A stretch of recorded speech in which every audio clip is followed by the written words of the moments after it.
yo, it's your boy Daquan. So we're back in here and we did the Maliwan Takedown Mayhem 4 True Vault Hunter mode. We ran through that thing on solo. The first world first that I ended up doing, it did have a few bugs that popped up and I wasn't paying too much attention to it, so I just wanted to make sure that I did another run. This is still looking like the first Flak setup of first Flak setup that clears the Maliwan raid on YouTube. So if the other one doesn't count, this one does count 100% because there's no bugs inside this setup. And yeah, so I guess I can get world first for Flak specifically on one of these runs without.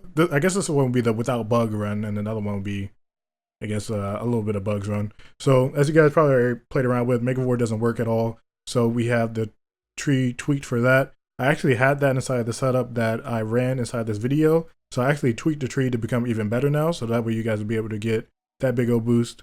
Yeah, so you'll be able to clear through this thing. It's still it's relatively easy. In regards to other builds, this is way easier than other builds, 100%. It's 100% brain dead. I played like trash inside the rest of this video, which you'll see because I'm basically falling asleep. I'm joking. I just didn't really think that I needed to pay attention too much because this build is just that wild. So we'll hop into it real quick. We have the TDRs right here.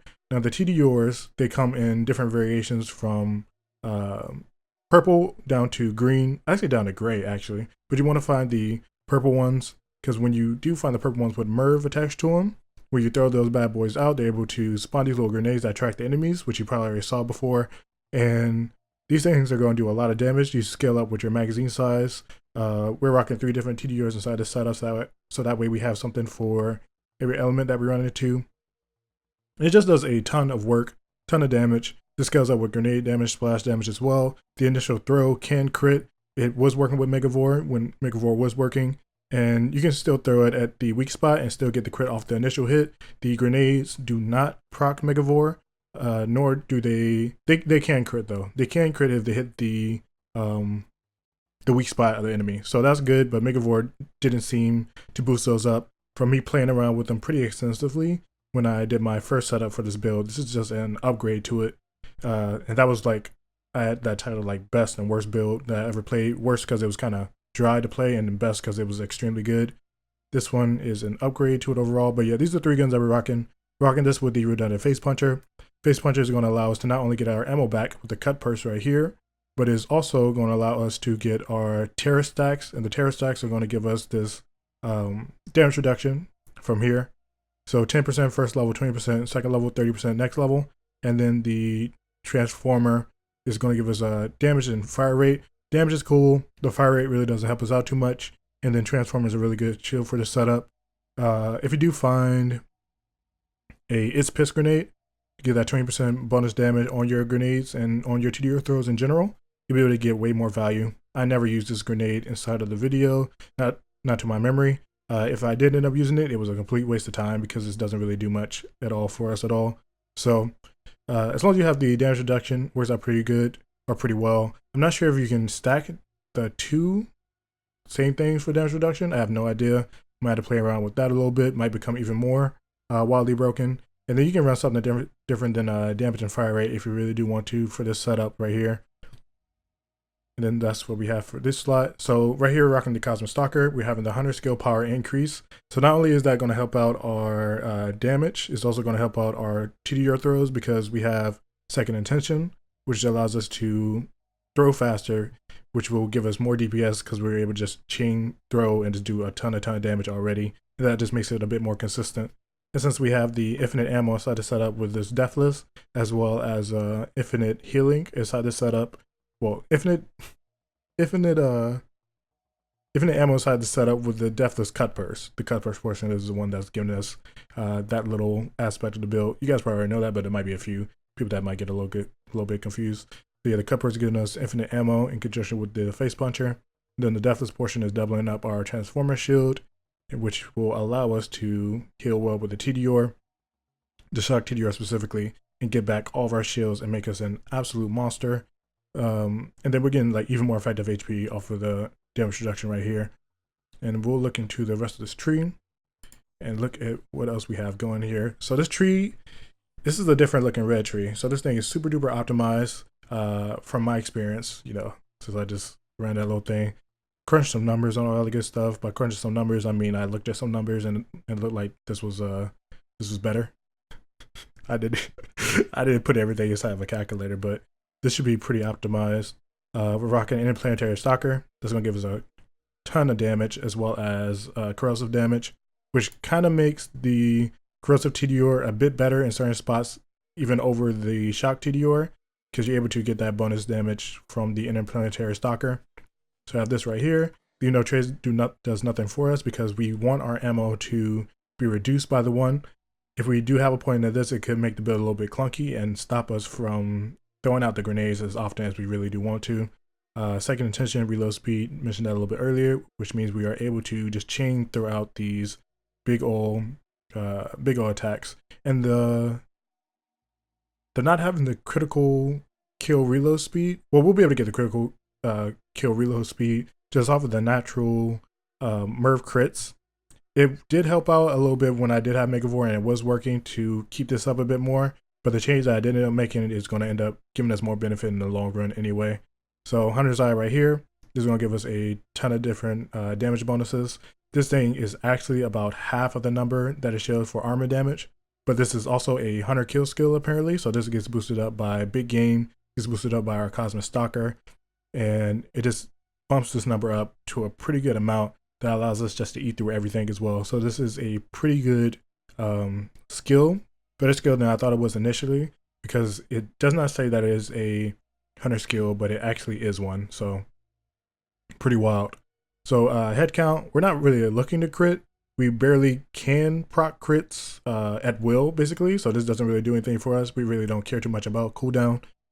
Ambush Predator is Ambush Predator. Two Fade doesn't really do anything for us at all because we are able to, I'm joking. This doesn't really do much. Ambush Predator is, that's all there is to say. Ambush Predator is Ambush Predator. Doesn't really do much for us at all. So Two Fang right here, that projectile is not going to help us because we are just shooting real quick and then throwing our TDR. The Merv grenades do not get bonuses from the Two Fang, so we won't see an extra Merv grenade flying around or anything of that sort. This is irrelevant. Of course, big game is huge, gives a whole bunch of damage, duration for everything. More damage, crit damage doesn't do anything, but the gun damage does help out our TDR throws.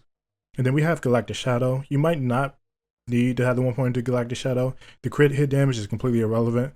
The 1 point into this to lower the likelihood of you getting attacked can be pretty cool though. So we're rocking this just to draw a little bit of aggro off of us. Grim Harvest, we put these points somewhere else, which I'll hop into, and we already covered Megavore. So let's look at this tree real quick. This is a Gamma Burst setup, rocking Gamma Burst. We have Empathic Rage to give us even more damage because we're doing 99% of the damage, if not all the damage. Our pet did get a little bit of a bonus, but we're still the main DPS. And then Endurance, we just like to have our Gamma Burst up at all times, or as much as possible, because we don't have burst aid in this setup, and so having Endurance right here is completely fine. We don't really want to move the orb. The orb is just there to proc Empathic Rage. It's just a DPS bonus. So Persistence Hunter, of course, duration and gun damage really good. 2 points in here just to get us to the next spot. This doesn't allow you to get the whole crit benefit, which is like 100% more damage to a normal hit plus the 15%. This is just like a normal 15% hit increase. It's weird. This doesn't really help out too much.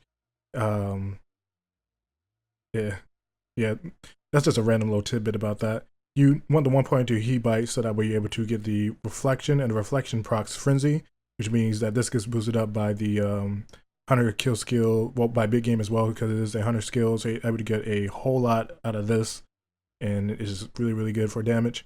As long as your pet is able to get hit in like certain bosses. Grave War is the only one that isn't really going to be hitting your pet. He is going to be able to, your pet's going to be able to hit him, but by that time that this is probably stacked up all the way, he'll probably be dead already. So this, maybe not a Mayhem 4, but typically they'll be dead already. So this doesn't really do too much for Grave Ward, or for everybody else that your pet gets hit by or can hit on a pretty consistent basis. This works out extremely well. We have 2 points into who rescued who. So inside of the video that you guys saw, and then you will be able to see the rest of it in a little bit, the who rescued who, I only had it at 1 point. So I only had it at 1 point. One, because I didn't really have many points left over, but we have 2 points into this right now. So essentially we were healing for 1%, but putting it at 2% allows us to double up how much we're healing our pet for. And since we're already doing a ton of damage, that double up is just going to allow us to keep our pet alive 99% of the time, if not, well, yeah, 99% of the time. My pet was already alive most of the time in the normal run with just 1%. So imagine 2%. It's going to do even more work, and we have something else to keep our pet alive even better. The only thing that it does die to is instant kills, basically, or things that bypass its HP bar. Wonton, I'm calling his name is Wonton. All right, Wonton. I don't know. He can just instantly kill our low homie. So I don't know. Weird little situation. So yeah, no point into this. Pet damage is cool, movement speed is cool, or whatever, but the movement speed would only give like a good amount of value if he buys didn't already proc frenzy for us, basically. This would be cool for like reposition and all that stuff. Maybe inside of a pet specific build for pet damage. That might actually be a possibility now. Might not be the best possibility, but it might be okay. So we'll see what's up with that. Damage reduction, 15%. This is going to give us a whole lot of damage on top of our Great Horn Skag. And you can even use this in conjunction with Spider and Countess if you want to get a little bit more damage reduction. The damage reduction does not scale additively, so you won't be getting the full 15% off of this. You'll get a bit less. I did not crunch the numbers on that, but some of the homies over in the Discord for Borderlands 3 do have some of those numbers. It's inside of the official Borderlands 3 Discord, and they work on some pretty good builds and pretty cool stuff. Haven't been in there in a while. It's been a good while, but they are pretty consistently putting out pretty good stuff in terms of like crunching the numbers, making sure everything is good to go. So we got Barbaric Yap, like I mentioned before, it gives you a whole bunch of bonus. Mutated defenses is going to keep our pet alive a bit better. The damage reduction and health regeneration is pretty good. Since we don't have any health regeneration inside of this setup by ourselves at all, this is really, really good for that 1 point. 50% shared damage is more damage reduction. Go help us out immensely. Stacks pretty well with the Hive Mind, as well as what we have inside of our good old epicenter right here with the Terror damage reduction. Gives us a ton of effective HP, a lot, which allows us to eat through Mayhem 4. And then we have Pack Tactics. So we have Pack Tactics at 3. This is something that we did not have inside of the, well, that I did not have inside of the video. And this is a 21% damage bonus, as well as bumps up our pet's HP quite a bit. So this is going to be huge. This is going to be really good for you guys. You guys will be able to do more damage than I'm actually doing inside of this video, as well as things should probably end up going a bit smoother because you won't end up having the wrong grenade at the beginning of the run.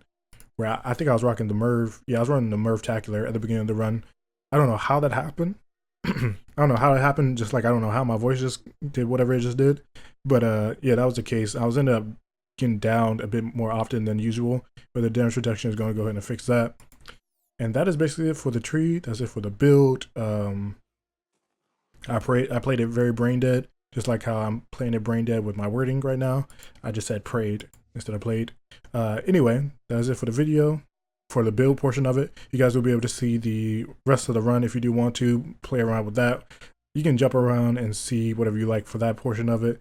It's pretty plain, to be honest. There's nothing really too special about the gameplay itself, because you're just abusing TDRs and basically every other broken thing that you possibly can to min-max, which you're supposed to do inside of the hardest difficulty inside the game. So we got all that stuff together, no bugs, no exploits, and that's it for your boy. If you guys have any questions about anything at all, go ahead and let me know in the comments below.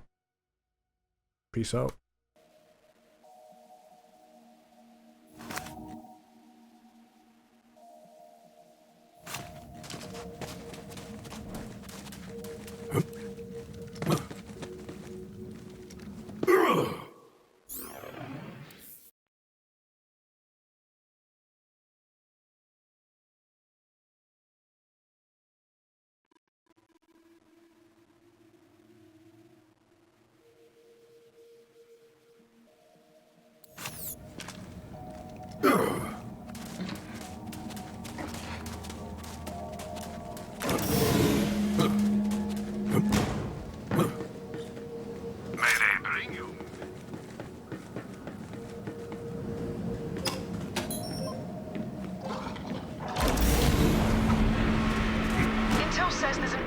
down to the lower levels.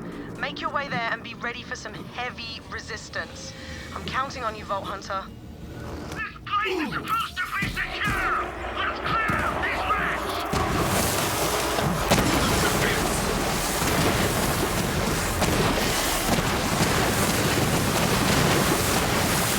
Thunder on for rear! Move alert!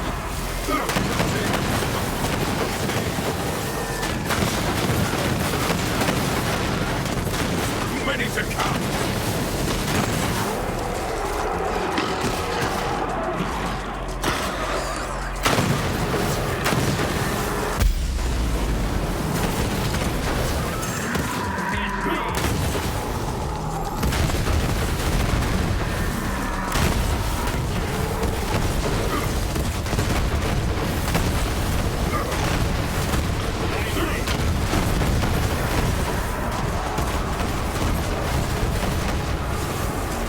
The hunt sings!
time to fight!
My scab is down.